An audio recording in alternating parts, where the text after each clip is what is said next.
Bonsoir James, vous vous trouvez au parc Disneyland de Paris, James, c'est bien ça? Oui, ben écoutez, c'est-à-dire que, en fait, comme j'ai croisé des nains qui chantaient en groupe un lapin en retard et des souris géantes, alors soit je suis au parc Disneyland, soit j'ai fumé l'entièreté de ce que Bob Marley a fumé dans sa vie, donc effectivement, je crois que je suis à Disneyland. Ceci étant dit, quand je suis arrivé, je me suis demandé si le parc était fermé, parce que je voyais des centaines de gens faire la file en râlant. Je suis une journée normale de Français Euro Disney. Eh bien, en fait, ça n'était pas pour les attractions que ces gens étaient là. Ils ont transformé le parc en vaccinodrome, véridique ce que je suis en train de dire, et c'est quand même hallucinant de se dire qu'on peut enfin venir ici pour se faire piquer autre chose que son pognon. Ça, c'est une bonne nouvelle. Vous ne subodoreriez pas que Disney est une entreprise mercantile tout de même? Mercantile, non. Enfin, de Warzé, c'est bien pire que ça. Ce sont des détrousseurs industriels, c'est connu. D'ailleurs, j'aurais dû me méfier quand ils ont annoncé que les gens allaient sortir du parc avec plus de liquide qu'ils en avaient avant de rentrer. Ça, c'était louche. D'ailleurs, ils ont décidé de rebondir sur de nouveaux personnages et des films en mode vaccination, bien entendu. Enfin, ils n'ont pas osé. À votre avis, évidemment. Regardez déjà en entrant dans le parc, un des personnages emblématiques. Regardez. Oncle Picouse. Ça vous donne déjà une idée. Et attendez, parce que quand vous verrez Piqueur Pan au Mary Popic, qui est vacciné à la pointe de son parapluie, il perd pas le nord, c'est moi qui vous le dis. Bon, on va aussi avoir droit à de nombreux films d'animation personnalisés. Regardez. Les 101 pharmaciens, voilà. Ils te vaccinent.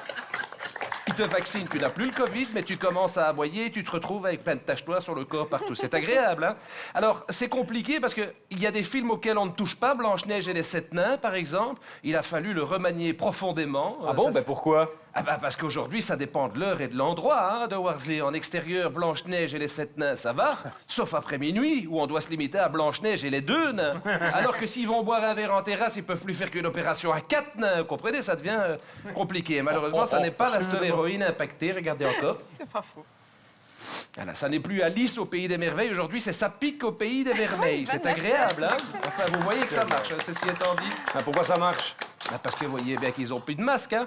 C'est de réfléchir, de voir ces 2 secondes, c'est pas trop vous demander. Bon, il y a les personnages aussi qui ont fait n'importe quoi, là, par exemple avec les petits écureuils, la tic et tac. Ils les ont rebaptisés en pharmaceutique. Enfin, c'est trop ça quand même, non? Même s'ils se font des noisettes en or, tout le monde est content, mais enfin, faut pas exagérer non plus, hein. Bon, ils vont aussi faire un film historique sur la pandémie en pastiche ambulante. Je sais pas si vous étiez au courant. Ah non, ça va s'appeler comment? Wuhan.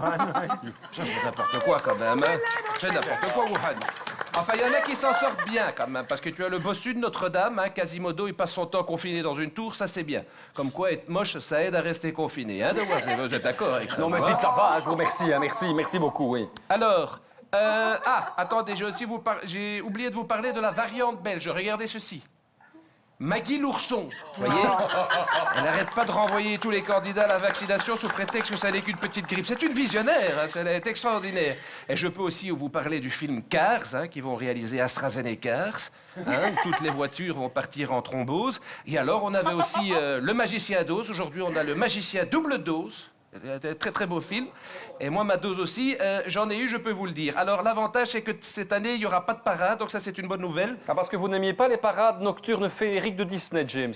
Vous savez, quand on a vu David Jean Motte essayer cette nue dans les loges, toutes les autres tentatives de féerie paraissent bien fades, vous savez.